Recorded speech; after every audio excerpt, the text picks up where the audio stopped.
तो ये आपका लास्ट क्वेश्चन आ गया 11 लेसन का वर्कशीट 1 का लास्ट क्वेश्चन। देखिए यहाँ लिखा है each side of square flower bed is 3 metre and 80 centimetre long. एक फ्लावर बेड है, मान लीजिए बेड का ऊपर का हिस्सा आपको दिख रहा है ना।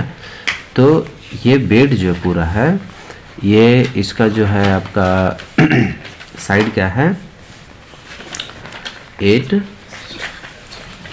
मीटर एंड 3 मीटर है ना, 3 मीटर एंड 80 सेंटीमीटर, यानी कि 3.80 मीटर आप कह सकते हैं, 3.80 मीटर आप बोल सकते हैं। ठीक है, तो it is extended by digging a strip 50 metre wide all around it, यानी कि ये जो बेड है इसके जो ये जो आप बॉर्डर दिख रहा है ऑरेंज कलर का है ना, ये एक्चुअली में कितना मीटर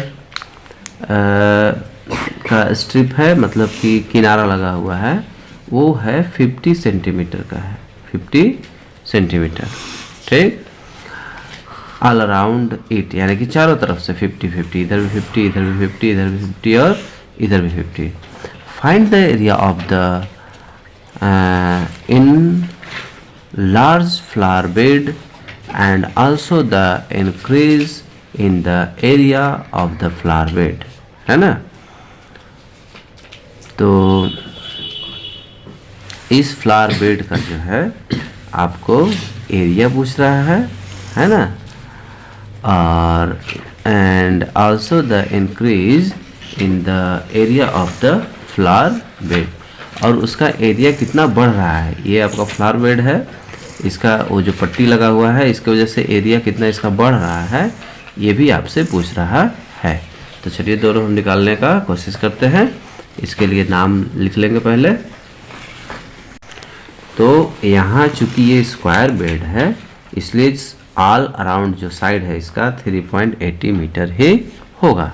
ठीक है, तो चूंकि यहाँ एरिया पूछा है of the in large flower bed, यानी कि पूरा मिला करके पूछा है ना, तो उसके लिए हम साइड थोड़ा सा जो है उसको समझेंगे कि साइड क्या होगा। तो 3.80 मीटर आपका साइड है बेड का, और बाहर जो स्ट्रिप है, स्ट्रिप मतलब किनारा जो है ना, वो आपका 50-50 दोनों तरफ है, यानी कि 50 + 50 दोनों तरफ से प्लस हो जाएगा। तो ये आपका पूरा लास्ट तक पूरा एरिया समझ में आएगा। ये लेंथ आपका जो है साइड वो बढ़ जाएगा स्ट्रिप लेकर के। तो 3.80 + 50-50 प्लस कर देंगे तो क्या हो जाएगा 50-50 100 सेंटीमीटर, और 100 सेंटीमीटर का 1 मीटर होता है, इसलिए 1 हम लिख दिए। तो इस तरह से 4.80 मीटर आपका ये साइड हो गया आपका स्ट्रिप लेकर के बेड का। ये पूरा का अब हम एरिया फाइंड कर लेते हैं। तो अब एरिया निकाल लेते हैं। तो area of the in large flower bed, तो इसका जब हम एरिया निकालने जाएंगे तो चूंकि ये स्क्वायर है, तो स्क्वायर का एरिया का फॉर्मूला क्या होता है, साइड इंटू साइड होता है।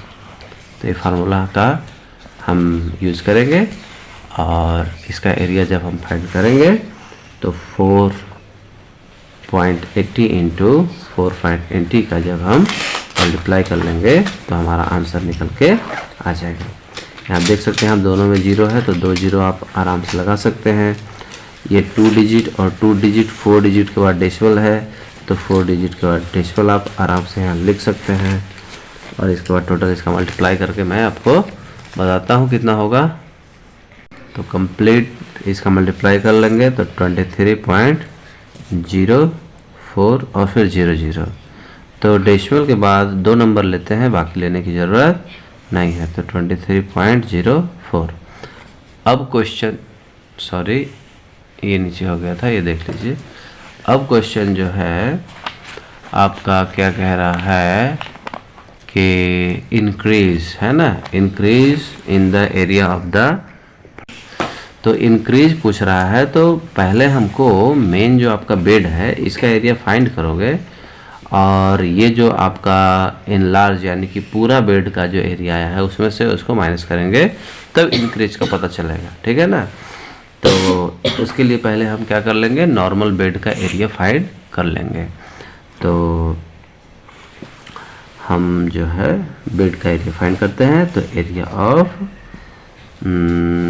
Bed is equal to side into side, तो आपका क्या है 3.80 है, मल्टीप्लाई बाय 3.80, तो इसका मल्टीप्लाई कर लेंगे तो क्या हो जाएगा, और यहाँ पास मीटर स्क्वायर रहता है, ये सेंटीमीटर में है क्या, नहीं मीटर में है, तो मीटर स्क्वायर यहाँ लिखेंगे हम, और फिर 3.80 का मल्टीप्लाई हम करेंगे, तो इसका जब हम मल्टीप्लाई कर लेंगे तो क्या आ जाएगा हमारा डेसिमल, 4 डिजिट का डेसिमल है ना, तो यहाँ फिर से वही होगा, 2 0 आ जाएगा दोनों का, और फिर इसका मल्टीप्लाई करेंगे तो आपका तो 14.44 और 00, तो डेसिमल के बाद फिर से इतना सारा लिखने की ज़रूरत नहीं है, तो 14.44 मीटर स्क्वायर हम लिख देंगे। अब देखिए, अब इंक्रीज जो हुआ है ना, वो एरिया हम फाइंड कर लेते हैं, है ना।